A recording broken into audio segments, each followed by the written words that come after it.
మనము గత వారంలో వామన అవతారంలో వామన అవతారము దాల్చి శ్రీ మహావిష్ణువు బలిచక్రవర్తి దగ్గరికి వటువు రూపంలో రావడము, ఆయన దగ్గరికి వచ్చిన తర్వాత ఆయనని దానం అడగటము. ఆ దానం అడిగినప్పుడు ఆ ఏం కావాలో కోరుకో అని చెప్పినప్పుడు తను ఒకటి రెండు అని చెప్పి మూడు ఒకేసారి అడగలేదు, ఒకటి రెండు అడుగుల దానం ఇవ్వమని అడగడము మనం విన్నాము. అప్పుడు ఆయన ఏమంటారంటే, నేను ఇంత రాజుని, ఇంత చక్రవర్తిని, ఇంత గొప్పవాడిని, నా దగ్గర నువ్వు మూడు అడుగులు తప్ప ఇంకేం అడగలేదు, నీకేం తెలిసినట్టుగా లేదు, ఇంకా ఏమైనా అడుగు, నీకేమైనా ఇస్తాను అని కొద్దిగా అహంకారపు యొక్క ఆ ఆ లక్షణాలతో ఏమైనా తీసుకో అని చెప్పేసి అడుగుతూ రకరకాల ఆ, విషయాలని ఆయనకి చెప్పడం జరిగింది. ఏంటి, భూమి తీసుకుంటావా, ఆ కన్యలను పంపించమంటావా, లేకపోతే నీకు ఇంకా అనేక రకాల సంపదలను అనేక రకాలు ఆయనకు చెప్పాడు. అవన్నీ చెప్పినప్పుడు, అవన్నీ నాకొద్దు, నేను ఒక్కడనే, నాకు ఎవరు లేరు, నేను ఒక్కడనే, నాకు ఎంత కావాలా, నేను వటువుని, నేను బ్రహ్మచారిని, నాకెందుకు ఇవన్నీ అని చెప్పేసి నాకు గొడుగు, ఒక జంధ్యము, ఆ కొద్దిగా ఉండడానికి కొంత స్థలము, నేను వీటిని జపం చేసుకోవడానికి మాల, ఇవి ఉంటే నాకు సరిపోతాయి, నాకు మిగతావేమీ అవసరం లేదు, నాకు ఆ మూడు అడుగులు ఇవ్వయ్యా చాలు అని చెప్పేసి అది మాత్రమే అడుగుతాడు. అడిగినప్పుడు ఆయన సరే నేను ఇస్తానని చెప్పాను కదా అని ఇస్తాను అని చెప్పి ఆ ఆ బలిచక్రవర్తి ఇవ్వడానికి అంటే ఈ, ఆ, ఇప్పుడు ఏముందంటే మనం ఎవరమైనా ఇవ్వడానికి ఏముంది, వాళ్ళు అడగగానే ఇట్లా చేత్తో ఆ, చెప్పేసి ఇది మీకు అని చెప్పేసి చెప్తాం. అట్లా కాదు అనమాట. అక్కడ ఈ వాళ్ళ నియమంలో ప్రకారం ఏంటంటే నీళ్లు తీసుకొని అది ఆయనకి ఇస్తున్నట్టుగా దానజలం అనేది చెప్పాలన్నమాట. కలశంలో నీళ్లు తీసుకొని ఆయనకు పోసి చెప్పాలి.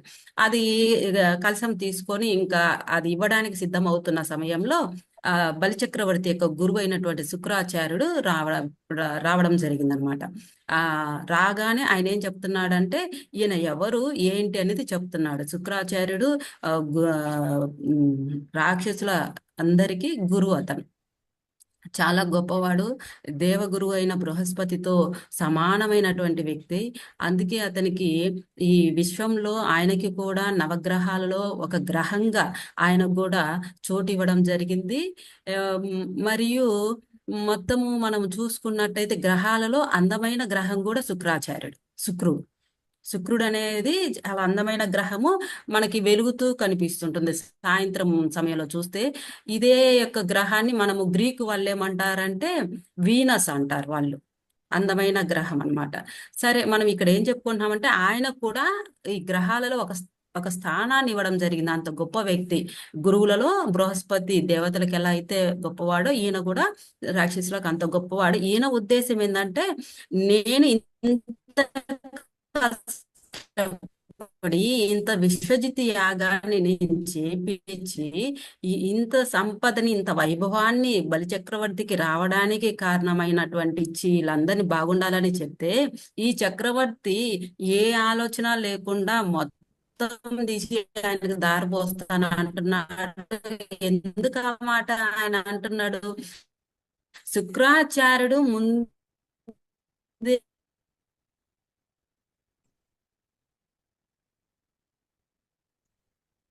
పలకరించుకుంటూ లోపలికి వచ్చినా కూడా ఎవరు ఆయనను గమనించలేదు. ఆయన విష్ణుమూర్తి అని చెప్పి.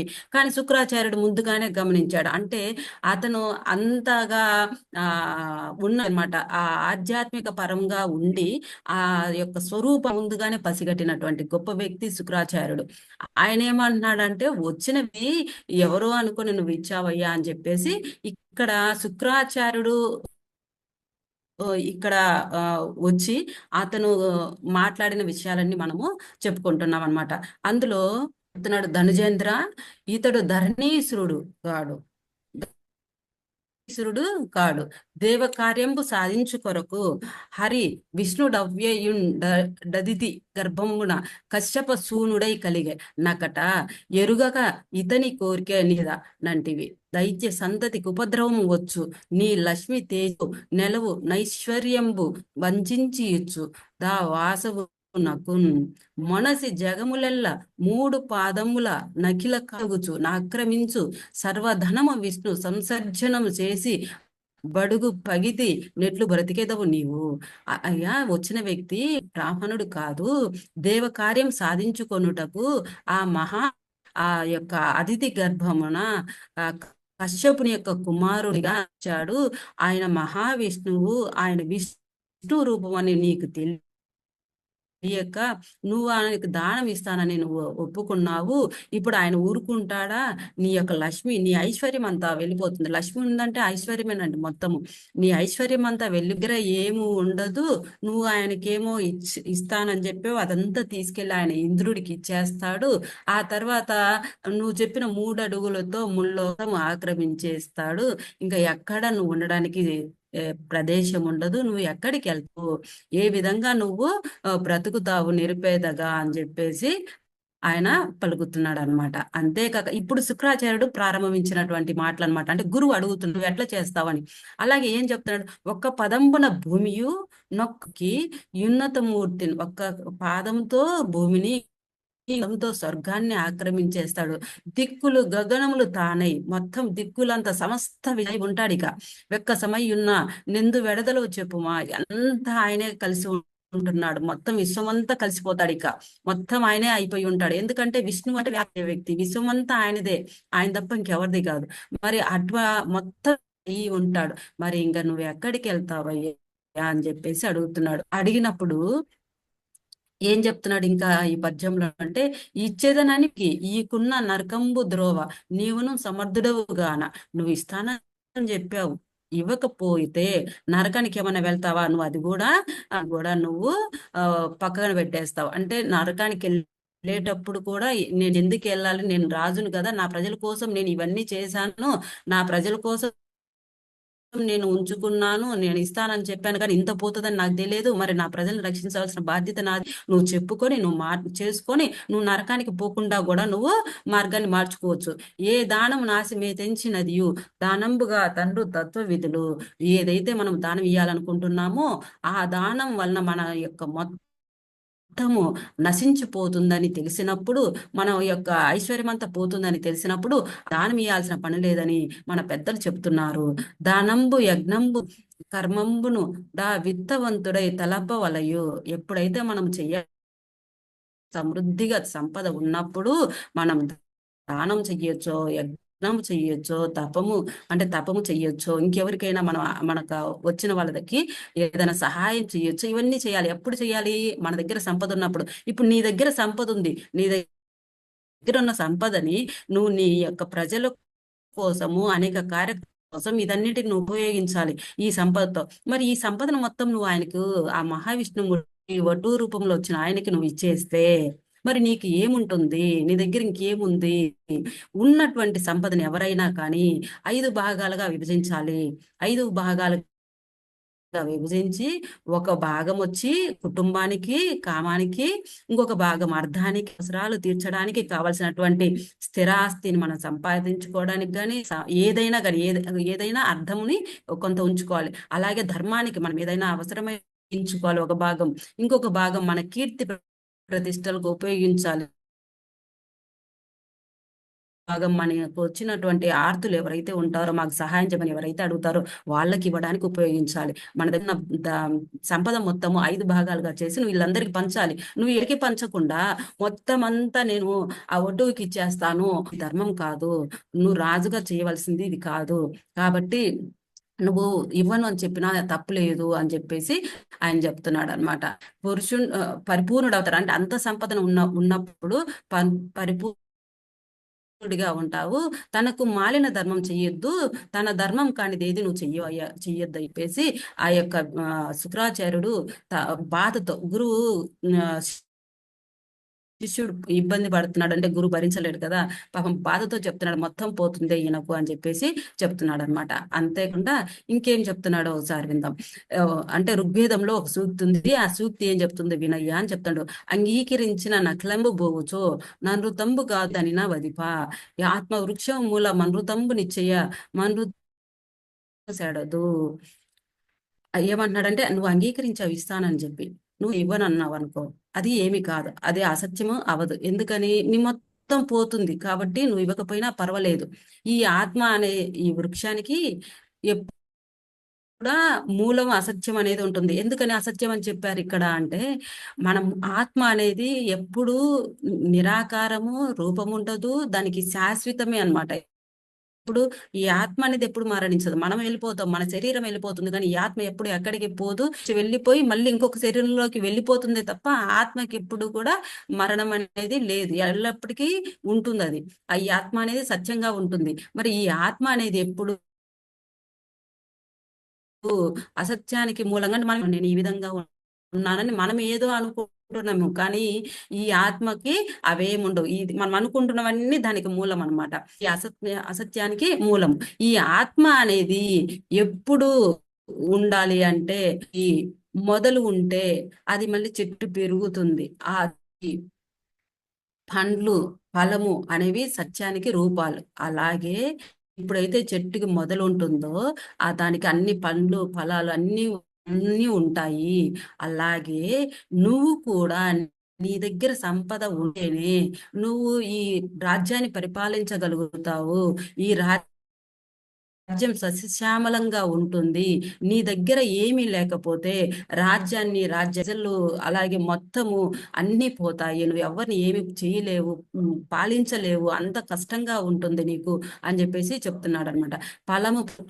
ఫలము పుష్ప పససెడి వృక్షంబు మూలంబుతో వృద్ధి పొందుగాది. అంటే ఫలము అంటే చెట్టుకి మూలం ఉంటే ఏ విధంగా అయితే వృద్ధి చెందుతుందో నీ దగ్గర కూడా కొద్దిగా ఉంచుకోవాలయ్యా అని చెప్తున్నాడు. చేటు గొరతయు లఘిమయు చెందకుండా నిచ్చు పురుషుండు సెడకుండు నిద్ద చరిత కాక జంచిత సత్యంగతి నటంచు నిజధనం భర్తీకి ఇచ్చిన నీకు లేదు. నువ్వు ఈ మాట ఇచ్చానని చెప్పి నువ్వు ఇందులోనే ఉంటే, నువ్వు మొత్తం ఆయనకి ఇచ్చేసినట్లయితే, సత్యం కోసం నువ్వు దానం ఇస్తే నీకు ఇంక ఏమి మిగిలేది లేదు. కాబట్టి నేను చెప్పింది విని ఒకసారిగా నువ్వు ఆ మాటని ఆలకించి ఇవ్వద్దు అని చెప్తున్నాడు అనమాట. అంతేకాకుండా ఏం చెప్తున్నాడు ఆయన ఇంకా, విశ్వమైన చోట సర్వధనంబులు నడుగలేదంటంచు నన్రుతమాడు చెనటి పందనేమి చెప్పు ప్రాణము తోడి శవమువాడు వాని జన్మమేలా. అంటే ఉన్న ధనం ఉన్న చోట, మన కాడ ధనం ఉంది, ధనం ఉన్న చోట ఎవరైనా అడిగినప్పుడు లేదటంచు నన్రుతమాడు అంటే లేదని చెప్పి మనం అబద్ధం అడిగినట్లయితే అతను పెరిగివాడు, ప్రాణం ఉన్నటువంటి శవంతో మానం, వాడు ప్రాణం ఉన్నా కూడా శవంతో సమానము. అటువంటి జన్మ ఎందుకు, అది మానధనులకి అటువంటి జన్మ అవసరం లేదు అని చెప్పేసి ఈయన చెప్తున్నాడు. కాబట్టి నువ్వు ఉన్నది ఇవ్వచ్చు, నువ్వు అబద్ధం ఆడొచ్చు, ఏం కాదు అని చెప్తున్నాడు. అయితే ఇక్కడ అబద్ధం ఎప్పుడు వాడాలి అని చెప్తున్నాడు ఆయన అంటే, కొన్ని మినహాయింపు ఉంది, ఒక్కొక్కసారి మనం అబద్ధాలు ఆడొచ్చు అని చెప్పి ఏం చెప్తున్నాడు, వారి జాక్షులందు అంటే ఆడవారి యొక్క విషయాలలో అబద్ధం ఆడొచ్చు. సమయంలో మనకు చాలా రకాల అబద్ధాలు చెప్తుంటారు కదా, అటు పెళ్లి వాళ్ళు ఇటు పెళ్లి వాళ్ళు ఏయో ఒకటి కొన్ని దాపెట్టి కొన్ని విషయాలు చెప్తా ఉంటారు. ఇవన్నీ మనం చూస్తూనే ఉన్నాం. వివాహాలు చేసే సమయంలో అంత అబద్ధాలు ఆడైనా వివాహం చేయమని అడుగుతారు, కాబట్టి ఆ సమయంలో చేయొచ్చు. అలాగే ప్రాణ విత్త మాన భంగమందు అంటే ప్రాణాలు పోయే సమయంలో అబద్ధం ఆడొచ్చు, తర్వాత మనం పోయే సమయంలో అబద్ధం ఆడొచ్చు, మానం పోయే సమయంలో మనము అబద్ధం ఆడొచ్చు. అలాగే జగిత గోకులాగ్ర జన్మ రక్షణ మందు, అలాగే గోవులను రక్షించే సమయంలో, బ్రాహ్మణులను రక్షించే సమయంలో బొంకవచ్చు అంటే అబద్ధం ఆడొచ్చు. నఖము నొందడది ఈ విధంగా ఈ పై వాటిలో మనం అబద్ధం ఆడినప్పుడు ఎవరికి ఏ పాపముర్పి చెప్తున్నాడు అనమాట. అబద్ధాలు ఎక్కడ ఆడాలి, ఎక్కడ అబద్ధం ఆడితే ఇబ్బంది ఉండదు, నువ్వు రాజుగా నువ్వు ఎలా ఉండొచ్చు అని చెప్పేసి చెప్తున్నాడు అనమాట. ఇక్కడ మాన ప్రాణాలు అని చెప్పేసి చెప్పారు కదా, అందులో నాకు మా హిస్టరీకి సంబంధించింది ఒకటి ఉంది, నేను అది చెప్తాను. ఒక 5 minutes తీసుకుంటది, సరేనా సార్? ఓకేనా? చెప్పండి మ్యామ్. హిస్టరీలో అంటే మాన ప్రాణాలు అన్న దాంట్లో మాకు మహిళల విషయం ఒకటి ఉందండి. చరిత్రలో పాపం వాళ్ళ బయటికి రాలేదు, చరిత్ర పరంగా పెద్దగా బయటికి తీసుకురాలేదు. ఆ విషయాన్ని ఇక్కడ నేను ఒకసారి చెప్పుదాము అనుకున్నాను. సింధు రాష్ట్ర పాలకుడు దాహిర్ అని ఒక హిందూ బ్రాహ్మణుడు, ఆయన పాలకుడిగా పరిపాలన చేస్తున్నాడు. ఆ సమయానికి మన దేశంలోకి ఇంకా ముస్లిమ్స్ రాలేదు. ఆ దాహిర్ అనే పరిపాలన చేస్తున్న సమయంలో ఏమైందంటే, శ్రీలంక నుంచి శ్రీలంక పాలకుడు శ్రీలంక నుంచి. ఆ టైంలో ముస్లిమ్స్ మనకి ఆసియాలో బాగ్దాద్ని రాజధానిగా చేసుకొని వాళ్ళు పరిపాలన చేస్తున్నారనమాట అక్కడ. అతన్ని ఖలీఫా అంటాము. ఈ మహమ్మద్ ప్రవక్త తర్వాత వచ్చిన వారసులు అక్కడ ఉన్నారు. ఆ ఖలీఫాకి ఈ మీద భక్తి భావంతో శ్రీలంక పాలకుడు 8 ఓడలలో ఆయన బాగ్దాద్కి పంపిస్తున్నారు ఓడలలో. ఆ ఓడలలో ఆ బహుమతులతో కూడినటువంటివన్నీ ఓడల్లో ప్రయాణిస్తూ ఉన్నాయి. అవన్నీ ఎక్కడికి వెళ్ళాలి?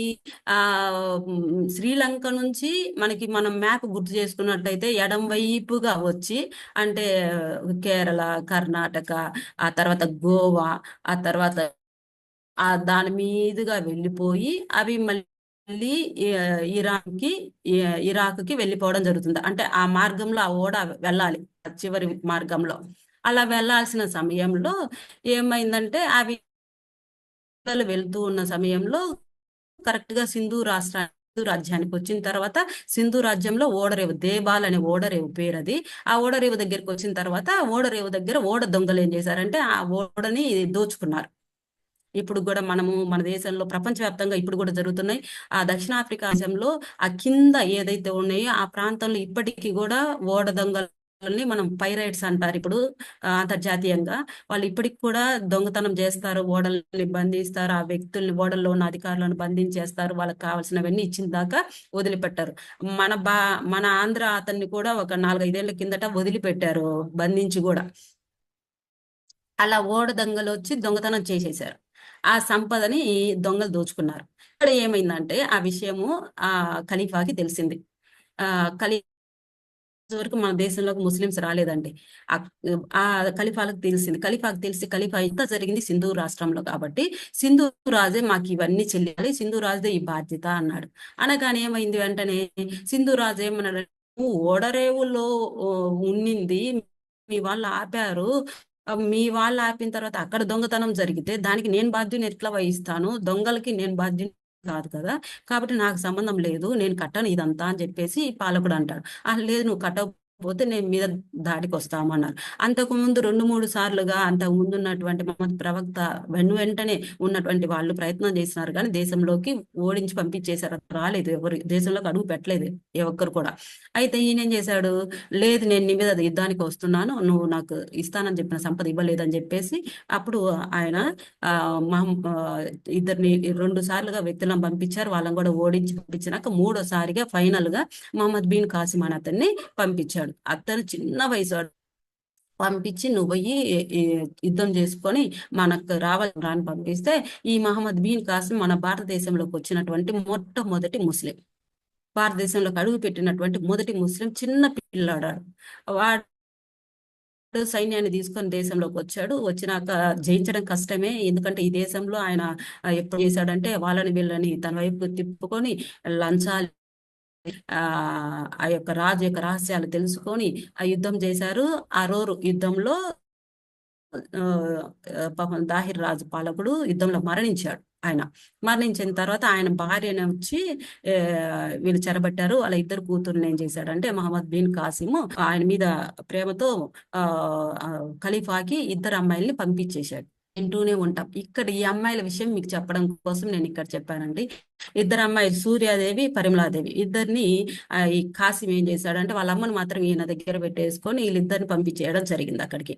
వీళ్ళిద్దరిని బాగ్దాద్ తీసుకెళ్లారు. అంటే బాగ్దాద్ రాజధాని సిరియా, అక్కడికి తీసుకెళ్లిపోయారు. అక్కడికి వెళ్ళిపోయిన తర్వాత ఈ 2 అమ్మాయిల్ని వాళ్ళు దేనికి చేసుకుంటారు, మనందరికి తెలిసిన అమ్మాయిల్ని వాళ్ళు ఏం చేస్తారు అనేది. అయితే ఆ విధంగా వాళ్ళు అమ్మాయిని ఉపయోగించుకోవడానికి ప్రయత్నం చేసినప్పుడు ఇక్కడ అన్నాను, అంటే మాన ప్రాణాలని కాపాడుకునేటప్పుడు మనం అబద్ధం చెప్పొచ్చు అనే దగ్గర ఈ విషయం మీకు చెప్పబోతున్నాను అనమాట. సూర్యాదేవి కూతురు ఈమె, ఆ రాజుకి, ఆ అమ్మాయికి బాధ వేసింది. ఆల్రెడీ వాళ్ళ సోదరుడు కూడా చనిపోయాడు యుద్ధరంగంలో, వాళ్ళ నాన్న లేరు, రాజ్యము పోయింది, వాళ్ళ అమ్మనేమో తీసుకున్నారు, ఇద్దరు ఉంటే వీళ్ళిద్దరిని ఇలా పంపించారు, చాలా బాధగా ఉంది, ప్రతీకారం తీర్చుకోవాలని కోపం ఉంది తనకి మనసులో. ఆమె ఏం చేసిందంటే ఆ రా హజాజ్ అతను ఆ ఖలీఫా ఆ పిలుచుకున్నప్పుడు ఏమంటుందంటే, మేమేమి కన్యలం కాదు, ఆల్రెడీ మమ్మల్ని మా మద్బైన్ కాసిము ఉపయోగించుకున్నాడు, ఉపయోగించుకొని నీకు పంపించాడు, ఏమని మేము పవిత్రులం అన్నట్టుగా నీ దగ్గరికి పంపించాడు, మేము ఆల్రెడీ వాడిన వాళ్ళం, మేము ఎంగిలైన వాళ్ళము, మా దగ్గర నువ్వేం చూస్తావు, ఇంకేం ఉంది మా దగ్గర నువ్వు తీసుకోవడానికి, నీ ఇష్టం ఏమైనా చేసుకో అని అంటారనమాట. కావాలని అంటారనమాట. ఆ అమ్మాయి కావాలని అంటుంది. ఎందుకనంటే ఈ మహమ్మద్ బిన్ కాసిం ఇంత చేశాడు, మహమ్మద్ బిన్ కాసిం ని చంపించాలి అని.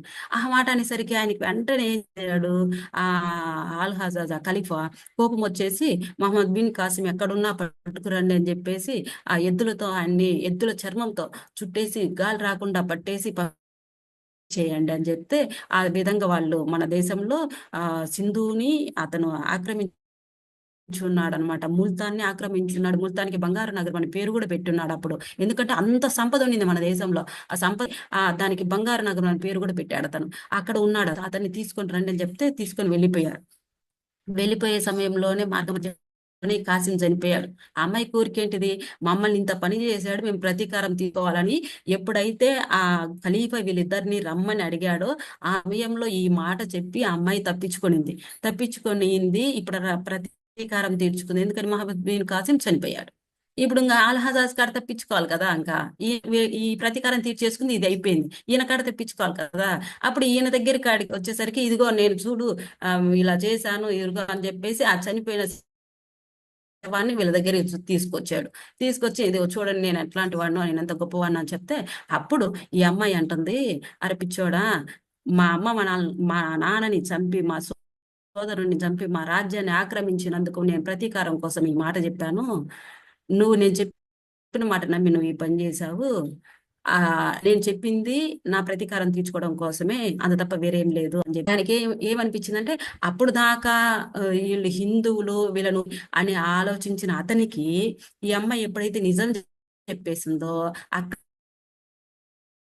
అంటే ఆ అమ్మాయి చనిపోవడానికైనా సిద్ధంగా ఉంది, కానీ ఆ విధంగా అతనితో ఉండడానికి అనేది ఇష్టం లేక, తన ప్రతీకారం తీర్చుకోవాలని భావించి రెండు చేసుకుంది. అంటే తన మహిళ అనేది ఎక్కడ తక్కువ కాదు అనే విషయాన్ని పక్కన పెడితే, ముందు తన ఆలోచనలో తన రాజ్యాన్ని పోగొట్టుకున్నాము, ఈ విధంగా ఇబ్బంది పడ్డాడు, నా సోదరుడు కూడా చనిపోయాడు అని బాధతో ఆమె ఆ విధంగా ఆ టైంకి ఆలోచించి తన మానాన్ని కాపాడుకుంది. తన రాజ్యాన్ని ఆ విధంగా చేసినందుకు ప్రతీకారం కూడా తీర్చేసుకుంది అనమాట. ఇది ఈ సందర్భం మీకు చెప్దామనిపించింది. ఇప్పటికీ వాళ్ళ వంశీ కరాచీలో ఉన్నారు, పాకిస్తాన్ లో ఉన్నారు. ఆ ప్రాంతం ఇప్పుడు పాకిస్తాన్కి వెళ్ళిపోయింది, వాళ్ళు అక్కడ ఉన్నారు. అప్పటి హిందూ పాలకుడు అతను. ఇది చెప్పాలనిపించిందండి. అంటే ఆ అమ్మాయి చేసిన ఇక్కడ చెప్పిన దాంట్లో ఏంటంటే, మాన ప్రాణాల సమయంలో మనం అబద్ధం ఆడొచ్చు అని చెప్పారు కాబట్టి అది ఇక్కడ చెప్పాను. ఆ విధంగా మాన ప్రాణాల సమయంలో కూడా మనం అబద్ధం ఆడొచ్చు అని చెప్పేసి ఈయన చెప్తున్నాడు అనమాట. ఇంక ఇది మనం పోయిన వారం చెప్పుకున్నాం, కులమును రాజ్యమును తేజము నిలుపు, నీ కుబ్జండు ఇది ఇది కులమును రాజ్యమును నీ కులాన్ని, నీ రాజ్యాన్ని, నీ యశస్సుని కూడా నిలుపుకో, నీ తేజాన్ని అంటే నీ ధైర్యాన్ని నిలుపుకో.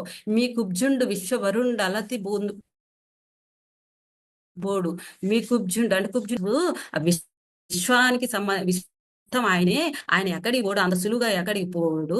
త్రివిక్రమ స్ఫురణ వాడై మూడు లోకాలను ఆ ఆ మూడు లోకాలను పాలించేవానే అయ్యి ఉండి బ్రహ్మాండం కలడే మాన్పనొకండు. మొత్తం బ్రహ్మాండం అంతా ఆయనే అయ్యి ఉంటాడు. మూడు లోకాలను మొత్తం వ్యాపించి ఉండేది అతనే.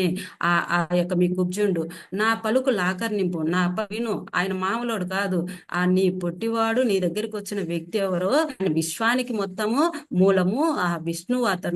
అతను మూడు లోకాలను మొత్తం కలిపి తీసుకుంటాడు. నీ దగ్గర ఇంకేమి ఉంచడు, నువ్వు అడిగిన 3 అడుగులతో. నా పలుకు విను, నా మాటలు విను.